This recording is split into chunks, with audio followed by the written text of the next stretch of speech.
de Genèse 14, verset 17. Genèse 14, à partir du verset 17. Nous écoutons. Oui. Vas-y, tu lis à haute voix pour tout le monde. Et le roi de Sodome partit à la rencontre d'Abraham, qui revenait vainqueur de Kétor-Laomi, et des rois qui étaient avec lui dans la vallée de la plaine, qui est la vallée royale. Melchisédek, roi de Salem, fit apporter du pain et du vin. Or, il était prêtre du Dieu très haut. Et il bénit Abraham en disant, béni soit Abraham par le Dieu très haut, maître du ciel et de la terre. Loué soit le Dieu très haut qui a livré tes ennemis entre tes mains. Et Abraham lui donna la dîme de tout. Et le roi de Sodome dit à Abraham, donne-moi les personnes et prends pour toi les richesses. Et Abraham répondit au roi de Sodome, je lève ma main vers Yahweh, le Dieu très haut, maître du ciel et de la terre. Je ne prendrai rien de tout ce qui est à toi, pas même un fils, mais un cordon de soulier, afin que tu ne dises point, j'ai enrichi Abraham, sauf seulement ce que les jeunes gens ont mangé et de la part des hommes qui sont venus avec moi. Aner et Escol et Mamré qui prendront leur part. Amen. Tu peux arrêter là. Seigneur, nous voulons te bénir encore ce matin, Seigneur. Et révèle-toi, Seigneur, révèle-toi à nous, révèle-nous ta pensée, Seigneur.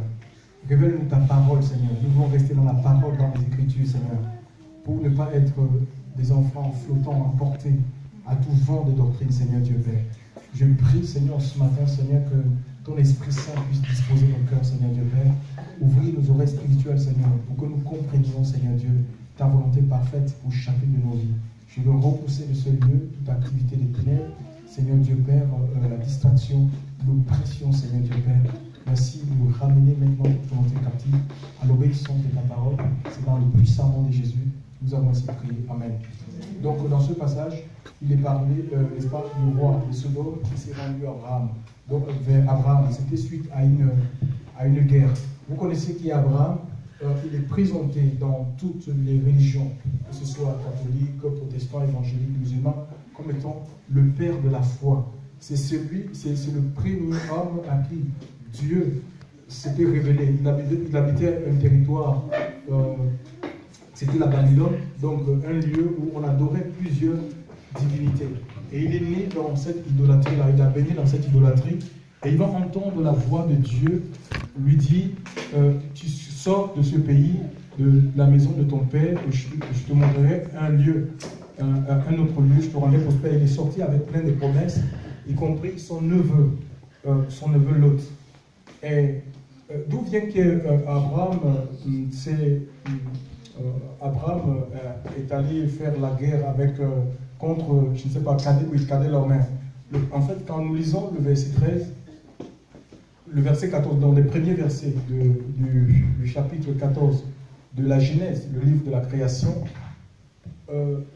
Sodome, Gomorrhe et il y a d'autres nations qui payaient, c'était des nations qui payaient un tribut à Kedorlaomer. Donc ils étaient sous sa tutelle, sous sa domination. Et ils payaient, et la 12e année, ils ont refusé. Ils ont payé pendant 12 ans. Donc la 13e année, ils ont dit qu'ils ne continuent plus à payer. Donc ils se sont révoltés contre ce roi. Oui, voilà. Ce roi. Et qu'est-ce qui se fait la 13e année, ils se sont révoltés. Et la 14e année, donc, cet homme-là, Kedorlaomer, et tous ses alliés se sont levés pour annexer à nouveau les autres rois qui s'étaient révoltés, y compris Sodome, le pays de Sodome et de Gomorrhe. Donc dans le chapitre 13 de la Genèse, toujours, Lot était le neveu, il marchait avec Abraham, ils sont sortis de l'Irak ensemble. Et il va y avoir un problème, une dispute entre les bergers du bétail d'Abraham et ceux de Lot. Et Abraham, en homme avisé, va dire à son frère, pour que cette dispute ne se répercute pas sur nous, nous sommes frères. Si tu vas au nord, je vais au sud. Si tu vas à l'ouest, je vais à l'ouest. Abraham était l'aîné, c'était son père. Et l'autre va faire ce qu'on appelle un choix, il sera influencé par la vue. il verra les plaines qui étaient les plaines du Jourdain. C'était les plaines de Sodome qui étaient arrosées par le fleuve du Jourdain. C'était vert. Et comme il avait du bétail, il a choisi directement dans la chair en disant, ça sera bien pour mes troupeaux. Et directement, il a choisi. Donc, il a été influencé par la vue. Et quand nous lisons presque tout le chapitre de Genèse 13, il nous est dit que les habitants de Sodome, parce que ça, ils ne l'avaient pas vu, parce qu'ils n'avaient jamais séjourné dans la ville de Sodome, que c'était des gens qui étaient méchants, des pécheurs contre Dieu. Vous voyez, dans la ville de Sodome, il y avait le lesbianisme, les hommes couchaient avec les hommes, avec les zoophilie, les animaux, les parents, ils pouvaient coucher avec leurs propres enfants. Et ça se verra plus tard, quand ils sortiront de cette ville. Ils sortiront de cette ville, ben, il y a eu une relation incestueuse avec ses propres filles. Pourquoi? Parce qu'ils étaient marqués dans cet endroit. Les mauvaises compagnies corrompent les bonnes mœurs. Si tu marches, si tu traînes avec des pécheurs, tu vas finir par tomber dans les péchés, pratiquer les mêmes choses, quoi. Donc ils étaient marqués dans leur esprit par les pratiques des Sodomites et des Gomorrhéens qu'ils ont, en sortant de cette ville, ils ont reproduit cette façon de vivre, alléluia, qui était contraire à la loi de Dieu. Donc Abraham avait eu vent que son neveu, puisqu'il séjournait à Sodome, il a été emmené captif, chers frères et sœurs. Il était prisonnier, chers frères et sœurs. Alléluia. Et pourtant, c'est quelqu'un qui avait des promesses. Il est sorti avec Abraham avec les promesses de la liberté. Le Seigneur nous appelle, chers frères et sœurs, pas à être prisonnier d'un système, d'une structure, d'une organisation, d'une dénomination. C'est des prisons, chers frères et sœurs, hein, où on ne peut pas bouger, on ne peut pas aller voir ailleurs. Ce n'est pas l'Esprit de Dieu qui conduit la plupart des enfants de Dieu. Ils vivent dans la crainte des hommes, chers frères et sœurs. Ils doivent rendre compte, comme un dimanche comme ça.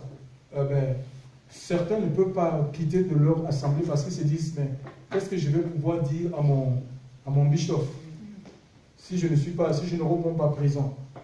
Tu vois, le Seigneur veut nous libérer, chers frères et sœurs. Là où est l'Esprit du Seigneur, nous dit l'Écriture, là est la liberté, alléluia. Amen. Nous sommes libres dans nos mouvements, alléluia. Nous sommes libres dans nos mouvements, on n'a pas de compte à rendre à X, à Y. Là est la liberté, alléluia. Et l'Esprit de Dieu, seul l'Esprit de Dieu apporte la véritable liberté, la liberté aux hommes, alléluia. Le Seigneur veut nous rendre libres, premièrement de la vie du péché. Il veut nous libérer aussi des hommes, chers frères et sœurs, parce que parfois il y a des liens d'âme, tellement ils sont forts qu'on est prêt à gober, à accepter n'importe quoi, chers frères et sœurs, et rester dans le souffrir, dans le silence. Vraiment, c'est le jubilé, c'est l'émancipation avec le Seigneur. C'est ce que le Seigneur veut pour chacune de nos vies. Donc Abraham avait réuni 300 guerriers et ils sont allés, il a été victorieux de ce roi, chers frères et sœurs. Et non seulement il a eu la victoire sur lui, ils ont eu un grand butin, le butin de guerre. Et la Bible nous dit, à l'époque d'Abraham, il y avait il est parlé de Melchisédek. Melchisédek, c'était un prêtre. Alléluia. Et ce prêtre, nous voyons que ce prêtre est allé vers Abraham. Alléluia. Il n'avait pas les mains vides. L'Écriture nous parle du vin et du pain. Et quand Abraham, sûrement épuisé par le combat, la lutte qu'il avait menée, chers frères et sœurs, il a donné, c'est ce Melchisédek qui a donné à Abraham le pain et le vin. Quand Abraham a mangé, quand Abraham a étanché sa soif, l'Écriture nous dit qu'il donna la dîme en retour. C'était comme un acte de reconnaissance. Il va donner la dîme. C'est la première fois dans l'Écriture où on voit où la dîme apparaît. Et la dîme va devenir une institution avec Moïse. Donc, et Abraham a donné, c'était une seule fois, dans le butin de guerre. Cet homme était riche, hein? Il avait beaucoup de bétail. Mais on ne voit pas, il n'a pas reproduit, alléluia, il n'a pas reproduit cet acte tout au long de sa vie. Certains me diront, mais oui, mais la Bible ne nous explique pas de manière chronologique la vie d'Abraham. la même Bible nous dit que ce qui est écrit, c'est écrit pour notre instruction, pour nous qui sommes parvenus à la fin des temps.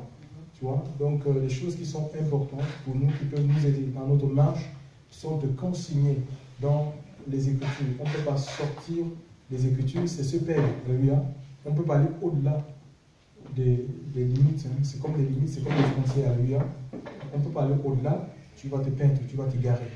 Donc, ici, ce Melchisédek est premièrement présenté, il est le type de Christ. Quand nous lisons Ecclésiaste, Hébreux chapitre 7, il est rendu semblable au Fils de Dieu. Alléluia. Melchisédek qui s'est rendu à Abraham avec du pain et du vin. La Bible nous dit quoi dans Jean 6? Celui qui mange ma chair et qui boit mon sang a la vie éternelle, je le ressusciterai au dernier jour. C'est le titre de Christ. C'est Jésus qui donne la vie en fait. Alléluia. C'est Jésus qui donne la vie. Il est l'image de Christ en fait. Et nous avons la vie uniquement dans le Christ Jésus. Alléluia. Il nous abreuve. C'est pas la Sainte Seine que les gens font dans les bâtiments d'église, qui est quelque chose. C'est des symboles. Je ne dis pas qu'on ne doit pas le faire, que c'est mauvais. Et même si nous nous référons aux Saintes Écritures, c'était dans les maisons, c'était pendant les agapes. Parce qu'imaginez dans une grande église, 500 personnes, vous mettez la Sainte Seine, il y a des sorciers là, il y a des francs-maçons, et tout le monde, parfois même il y a des envoûtements qui se font. Alléluia. Les disciples qui partageaient la scène, c'est des gens qui se connaissaient, qui se côtoyaient, alléluia, qui se fréquentaient. Jésus prenait la scène avec ses 12. Ce n'était pas avec la foule, il enseignait aux foules, chers frères. Donc, Dieu nous abreuve premièrement, c'est spirituellement en fait. On n'a pas la vie parce qu'on va prendre un bout de pain et on va boire un verre, je ne sais pas, de jus ou de vin rouge. Non, c'est spirituellement, c'est la nouvelle naissance en fait. Le Seigneur nous fait naître par son esprit en fait. C'est une naissance, ce n'est pas une naissance selon l'homme, selon la chair, selon ma propre volonté, mais c'est une naissance selon Dieu. Je reçois le Saint-Esprit, alléluia, et je suis adopté, l'Esprit de Dieu par lequel la Bible nous dit, nous pouvons dire Abba, Abba, Abba, mon Père qui est dans les cieux, alléluia. Voilà, donc tous les hommes sont des créatures de Dieu, mais tous les hommes ne sont pas enfants de Dieu. Parce que la Bible nous dit qu'à tous ceux qui l'ont reçu, à ceux qui croient en son nom, il leur a donné le pouvoir, la capacité, la possibilité, l'opportunité de devenir enfants de Dieu. Lesquels sont nés non de la volonté de l'homme, ni la chair, ni le sang, mais de Dieu seul. Alléluia. Ce n'est pas une adhésion à un mouvement, à une organisation, chers frères et sœurs. Nous pouvons être membres d'une église locale et ne pas être membre du royaume des cieux. Nous pouvons avoir une carte de membre, chers frères et sœurs, d'un bâtiment, d'une structure, d'une organisation et ne pas être connu du Seigneur. Alléluia. Nous avons besoin d'être membres du corps de Christ. Ça veut dire que le Seigneur va te prendre et il te greffe en lui. Alléluia. Tu deviens membre de son corps. Peut-être tu vas sur la terre, tu vas fonctionner comme le pied du Seigneur. Tu seras un témoin, un évangéliste. Tu vas fonctionner peut-être comme l'oreille. Il va te donner l'oreille ou le nez. Tu vas sentir, chers frères et sœurs, le discernement, les yeux, la vision. Donc Dieu fait de toi quelque chose. Le royaume des cieux, c'est le seul endroit où il n'y a pas de chômage. Personne ne chôme. Même si tu es un illettré, le Seigneur prend des choses faibles du monde pour les rendre fortes en fait. Donc ce n'est pas un problème d'avoir des études théologiques, machin. On a fini de créer les universités chrétiennes, académies, édilons, plein de choses, chers frères et sœurs, pour bourrer les gens avec de la théologie. Alléluia. L'apôtre Paul dit que les choses que nous annonçons, la sagesse que nous annonçons n'est pas de ce siècle. On ne la trouve pas dans les écoles théologiques, chers frères et sœurs. C'est une sagesse qui est mystérieuse, pas mystique, mystérieuse et cachée. Alléluia. Et Dieu donne la communique à ceux-là qui l'aiment. Il faut aimer Dieu. Alléluia. Si tu aimes le Seigneur, tu auras de révélation en révélation. Tu vas grandir. Alléluia. Dans la compréhension des mystères de Dieu. Tu vas grandir, chers frères et sœurs, dans l'écoute. Tu auras. Ésaïe disait, creuse mon oreille pour que je puisse écouter comme écoutent les disciples. Tu vas être apte à entendre la voix du Seigneur. Ça dépend de toi. Ce n'est pas le nombre d'années de foi. C'est ta relation, c'est ton engagement, chers frères et sœurs, envers le Christ.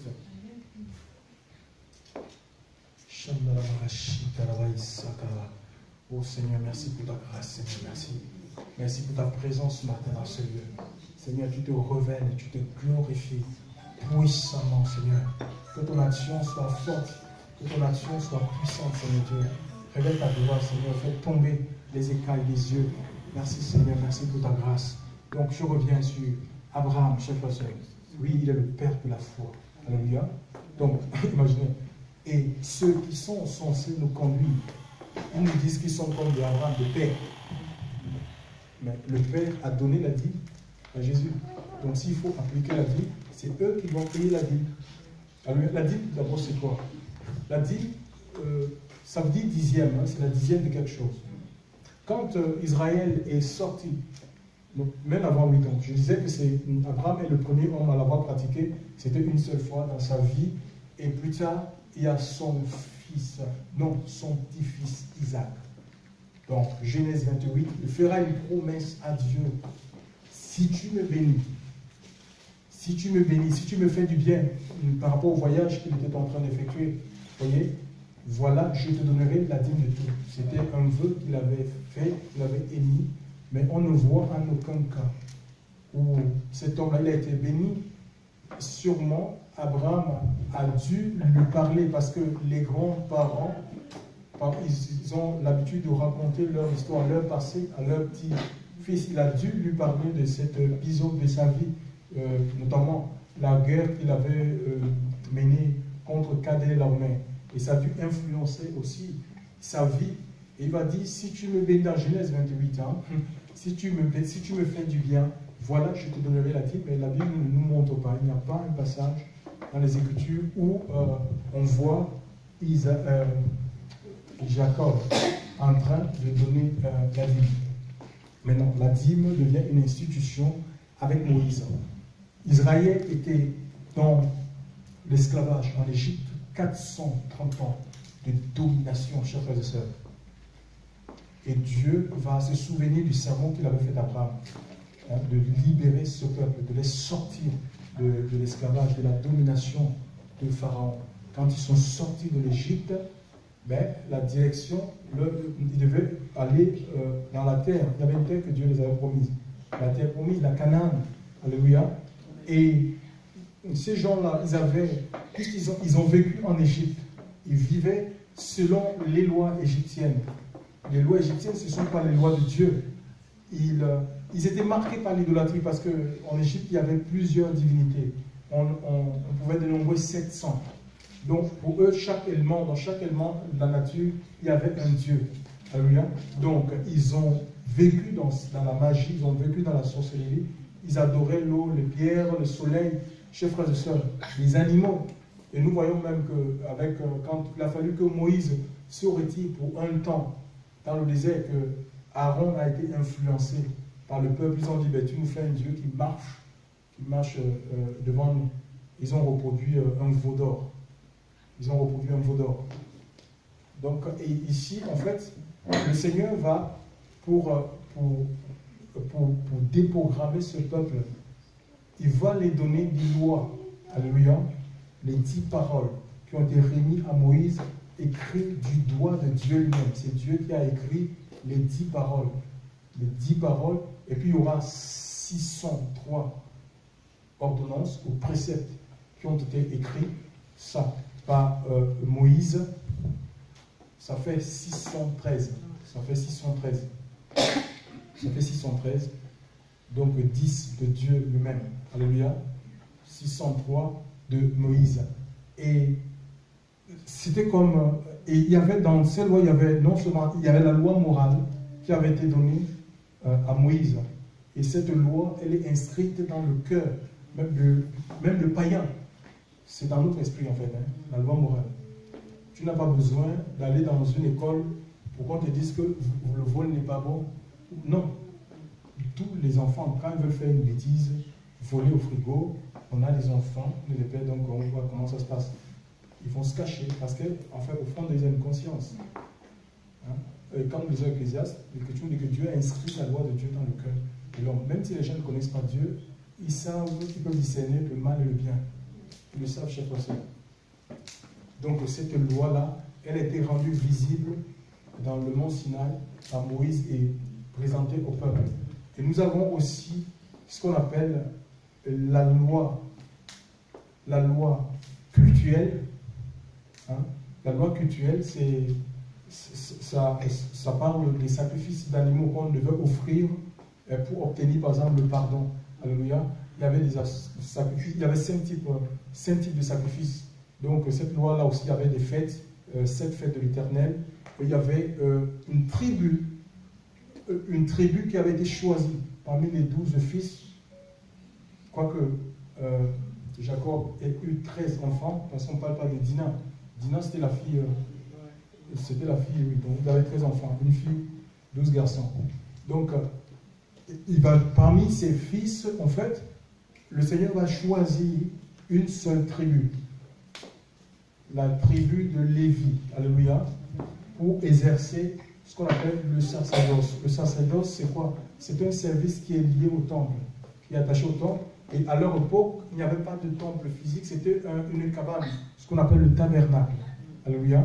Et c'était le tabernacle, ça veut dire temps d'assignation, c'était un lieu de rencontre des hommes avec Dieu. Et ce tabernacle était fait en 3 parties.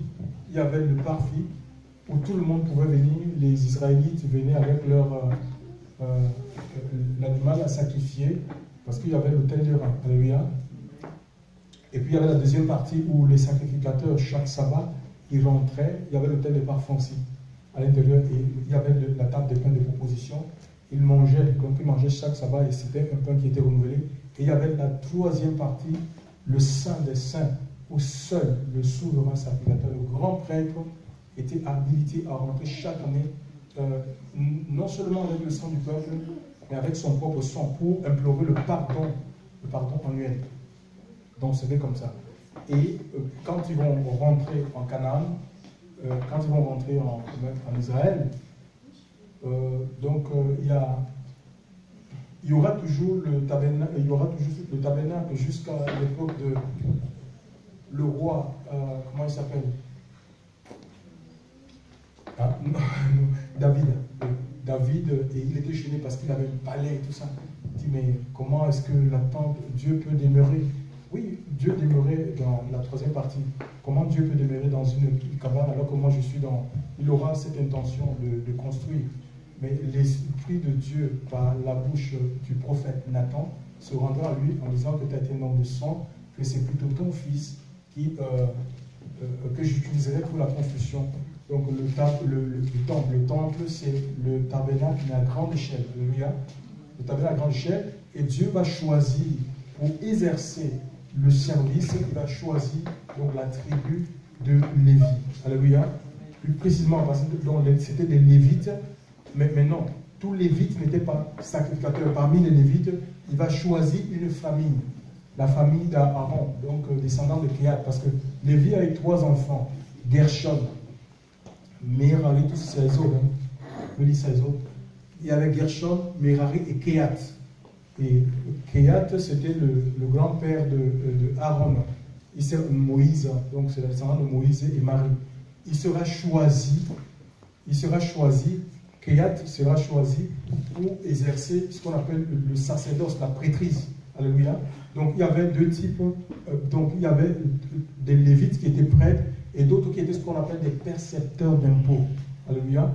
Ils étaient préposés dans 48 villes parce que les dîmes, en fait, les dîmes, c'est pas les gens, c'est pas le peuple qui prenait les dîmes pour les amener dans la maison du trésor. Non. Ça ne se passe pas comme ça. Ils déposaient leurs dîmes devant les portes de leur maison.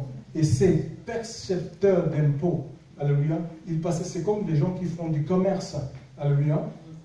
Et vous avez des gens de la mairie ou je ne sais pas, des administrations qui vont pour passer pour vous demander de payer, oui.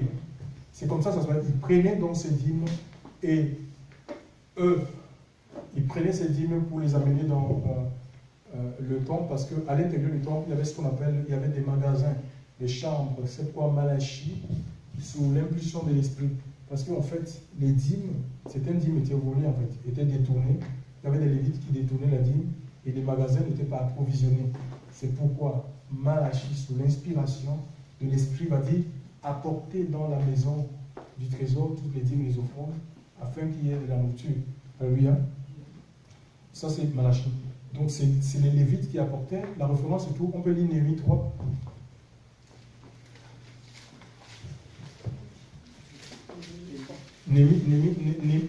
Néhémie 10 à partir du verset 30. Donc je dirais stop. Néhémie 10 à partir du verset 30.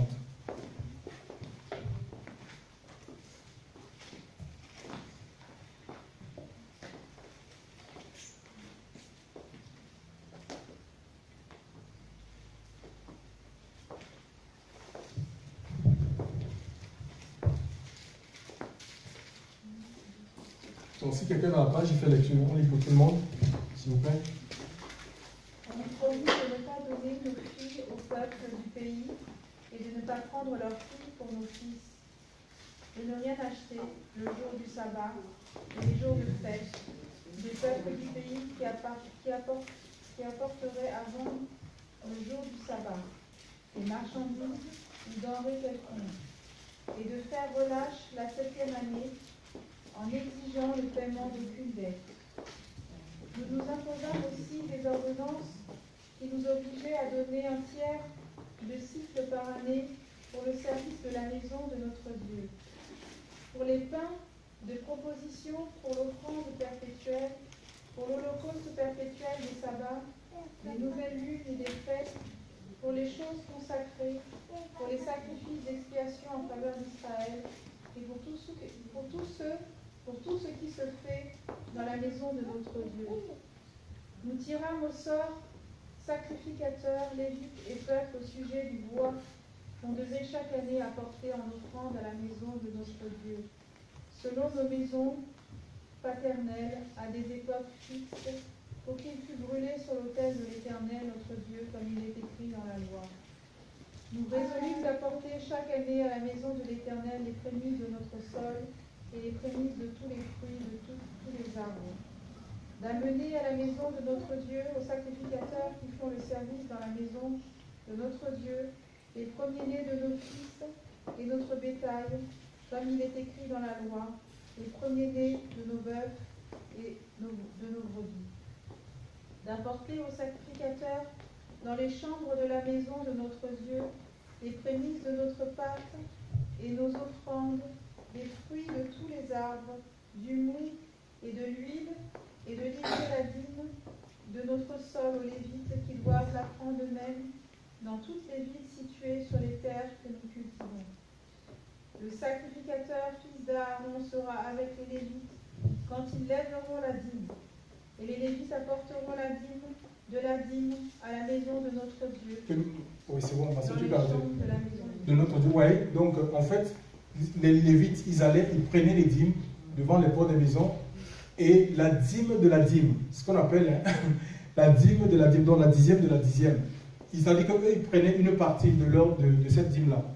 Pour eux, ils enlevaient la dîme de la dîme pour la maison, pour ceux qui exerçaient dans le temple. Tu vois? Donc c'est la dîme de la dîme qui allait dans le temple. Ce n'est pas la dîme du peuple. Alléluia. Donc aujourd'hui, même parlant, quand c'est cette dîme-là qui est réclamée par Malachie. Donc quand on dit aux enfants de Dieu que si vous ne payez pas la dîme, la malédiction va tomber sur vous pour que le ciel s'ouvre. Jésus a ouvert le ciel, chers frères et sœurs, par son sacrifice.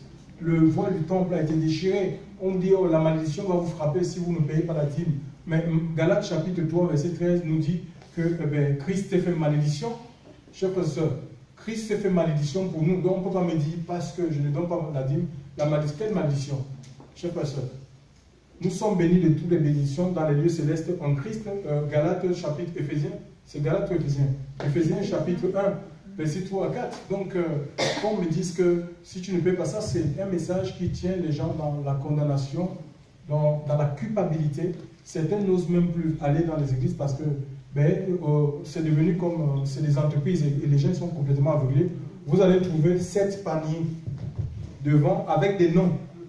J'ai missionné dans les églises, je me permets parfois de missionner dans les églises bâtiments. Mais ce n'est pas pour soutenir le système. Alléluia. Mais je dis ce que l'Esprit de Dieu met dans mon cœur. Tu vas trouver offrande d'action de grâce. Ça veut dire que quand Dieu agit dans ta vie, ben, pour témoigner, il faut, si tu n'as pas une enveloppe, tu ne peux pas, on ne te donne pas la possibilité de témoigner. Et pourtant, par ton témoignage, tu peux consoler une personne. Tu peux relever quelqu'un. Tu vois comment on bloque l'action de Dieu? Parce que tu n'as pas, tu as dit, bon, je n'ai pas, je vais attendre peut-être quand j'aurai. Ce n'est pas biblique. Vous allez trouver offrande, un autre panier, offrande de ravitaillement pastoral. Donc, c'est des offrandes qui vont directement dans la maison du pasteur. Vous allez trouver un autre panier. Mais ce sont des veaux d'or. Le Seigneur me dit, ce sont des veaux d'or. On va vous dire soutien pour les enseignements, formation. Vous avez trouvé un autre panier, c'est la dîme. L'autre panier, mission Afrique. Mais c'est quoi ça?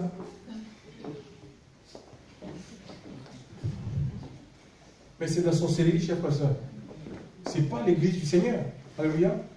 Ce n'est pas l'église c'est pas l'église du Seigneur. Donc, et ici, donc voilà, c'était la dîme qui était réclamée par Malachie. Et dans la Bible, il y a 4 types de dîmes. Joseph, tu peux arrêter d'abord, s'il te plaît.